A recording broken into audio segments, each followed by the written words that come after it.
everyone, I'm Jackie Mags. Welcome po sa aking Tarka today. Today's message po para ito sa mga Aries Lay Sagittarius. Ito'y pawang gabay lamang po ito na sa taas ng ating pagtiwala sa ating Panginoon at be-minded po sa aking mga readings. Hindi lahat 100% na ma-resonate inyo guys. Kunin po ako man na sitwasyon po ano po nakarelate sa inyo guys. Hello sa mga kuswasi po, kumusta po kayo at kumusta po kayo mga persons energy. Oh, here we go. Generally lang naman ito at hindi lahat 100%. Okay, sisimulan natin guys ng God of Father of Message. Ito po. Be of good comfort. Your faith has made you whole. Ibig sabihin po ito ay be komportable. Alam mo na kung anong mga bagay na dapat na gawin. In good ways, hindi yung bad ways po. At alam ng Panginoon na malaki ang tiwala mo sa Kanya at lalo na po tayo ay nagdarasal din, di ba? Kailangan buong tiwala natin. Magtiwala ka sa sarili mo, magtiwala ka sa ating Panginoon. Pangalawa po, forgive and you shall be forgiven. Okay, marunong ka rin magpatawad sa sarili mo at lalo na sa kapwa mo o sa ibang tao. Kung sino man nagkasala sa iyo, ano ikaw ba o sila ba, patawarin natin sila at patawarin mo yung sarili mo. Pangalawa naman po, innocence. Ito po ang St. Michael Octus card. Be innocent daw. Kung ano man yung mga bagay na nangyari sa atin. Hindi yung pa-blind tayo, di ba? So, kailangan din naman ay yung pure love, yung reflected sa atin, no, na i-embrace natin sa ating Panginoon, lalo na sa pagdasal natin. Giving innocence so that I may be at peace. Kung may mga pag-ibagay na ginawa mo na i-let go mo yan, bitawan mo yan, makakaroon ng peace, peaceful solution, peace of mind, o peace of heart. Pangalawa po, share yourself.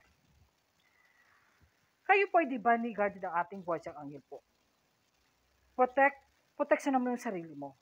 Yung loved ones mo, mga mahal mo sa buhay, lalo na sa pag-travel, before mag-travel, pagising natin sa umaga, huwag tayong makalimot pagdasal sa ating Panginoon po. Kayo ay po ay divinely guarded ng ating Panginoon, lalo na po sa ating guardian angel po. So, kailangan ay for safety protection po, may magdasal talaga tayo guys. Ito naman po sa pangatlo ng Angels Oracle card, divine order. Archangel Raguel. Everything is how it needs to be right now. Look past the illusion and see underlying order. So ito po may mga pagbalanse na po. Kailangan tingin positive ka. Okay lang at tingnan mo mong nakaraan. Marunong ka din tumanaw ng utang na loob ng nakaraan. Kung may mga taong nakatulong sa'yo, o kailangan natin, may naghingi ng tulong sa'yo o ikaw ba naghingi ng tulong.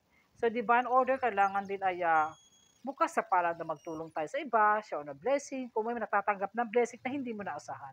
So may kailangan mo din magpagbabalanse din, lalo na sa iyong oras sa ating Panginoon, lalo na sa loved ones mo, sa mga mahal mo sa buhay. Indigo and Crystal Children. Kayo po ay madasalin, sa mobile, kayo po ay mapagmahal sa apo o sa mga anak. Archangel Metatron, you have a bond with children. In particular, you can help children who are sensitive. Halimbawa kung sino po yung mga sensitive ng apo mo, yung anak mo, yung tulungan mo, kailangan ay intindihin mo yung buong pag-unawa mo, pagbibigay sa pagmamahal sa anak mo o other sa family po. Tingnan natin po sa tarot card po para sa mga Aries, Leo, Sagittarius. The Six of Wands, Nine of Wands pala, sorry. So, huwag kang mag-give up sa anong mga pangarap mo sa buhay. Kung ano yung mga challenges na yan, alam ko malalagpasan mo, lalo na sa mga pagsubok. Kung may problema kayo sa anak mo na gusto mo sa tulungan, tulungan mo. Ipagdasal mo. O, isa other na may mga pangarap ka na matagal mo na sa masap, ito na pong panahon na kailangan peace of mind, peace of heart, peace of pain, peace of soul, peace of heart. Aanhin mo yung pera, aanhin mong pagyayamanan na wala ka naman peace of mind, di ba? So, kailangan din ay huwag kang mag-give up, huwag kang magdadalawang isip, huwag kang mag-confuse. Ipagpatuloy mo hanggang sa achieve yung goals mo o mga pangarap mo lalo sa mga anak mo. Kasi some of you ay yung anak mo nanghihingi ng tulong hindi mo binigyan ng attention. The King of Swords, kinakat off mo yung mga taong toxic surroundings people. Lumayo ka sa mga taong alam mo hindi totoo, mga dishonest na yan. Ayaw mo kasi ng dishonest. Gusto mo kasi yung honest na tao, be communicate clearly. At magprangka ka kung anong nasa loobin mo.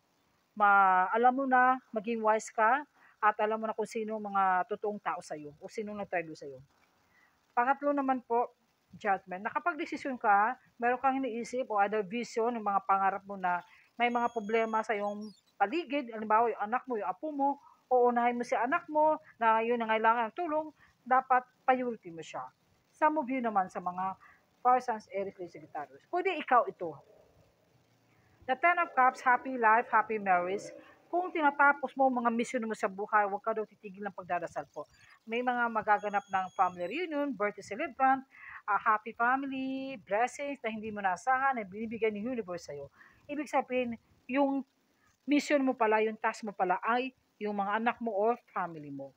Ito po ang magaganap na binibigyan ng ating universe. Some of you, huwag makalimot pagdasal sa ating Panginoon po. Huwag tayong magtigil, guys. Kung ano mo yung mga subok natin, there's a possible na positive ways na mangyayari sa atin po. Ito naman po, Angels Oracle card po. 0707 po, sorry.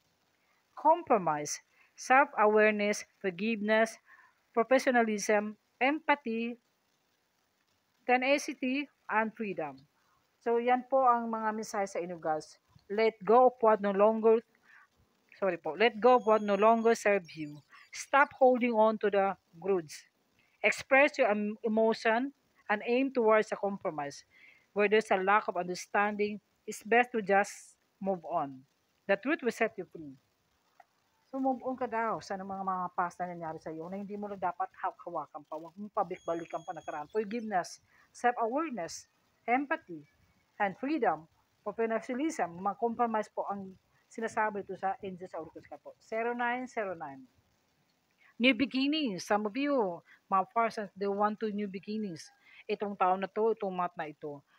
Great chance, opportunity, courage, accomplishment, endings, conclusion, big love.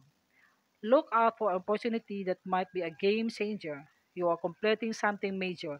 It feels good to level up. Close the old chapter. A new adventure will unravel. So, guys, kailangan talaga i-let go natin yung mga past. Kaya yung mga past life, mga past year na nangyari sa atin, kailangan focus tayo sa present future in good ways and positive thinking daw. Be optimistic as some of you makalimot pag sa ating Panginoon. Yan lang po. Maraming salamat.